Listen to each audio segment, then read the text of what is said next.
নমস্কার, শুভ সকাল। কেমন আছেন সবাই? আপনারা তো উত্তর দেন না, কেমন আছেন এটা জানাবেন। সকাল সকাল এই তো সুন্দর একটা পরিবেশে আসলাম। এই যে গাছ, আর হচ্ছে এই যে গাছ থেকে মানে বিভিন্ন উপকরণ দিয়ে হচ্ছে বাঁশ, এগুলো দিয়ে হচ্ছে মাচা তৈরি করা হয়েছে। সুন্দর না বিষয়টা? সবই সুন্দর। এই সৃষ্টি সুন্দর, সৃষ্টিকর্তার সৃষ্টি সুন্দর। তো মাঝে মাঝে না সৃষ্টিকর্তার প্রতি আমাদের একটু অভিমান হয় যে নির্দিষ্ট একটা বিষয়ে যখন আমরা সৃষ্টিকর্তার কাছে প্রার্থনা করি কোনো উদ্দেশ্য হাসিলের জন্য, তো সেটা যখন না হয় তখন হচ্ছে আমরা এই সৃষ্টিকর্তাকে দোষারোপ করি। কিন্তু আসলে এটা ঠিক হয় না।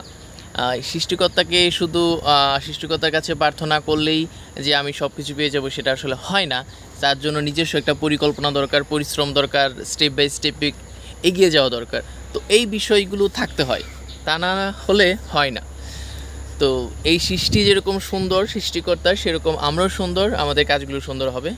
তো সৃষ্টিকর্তার উপর ভরসা রাখুন, প্রার্থনা করুন, আর নিজের উদ্দেশ্যের জন্য আসলে নিজেকে কাজ করতে হয়। যাই হোক, ভালো থাকবেন, বাই।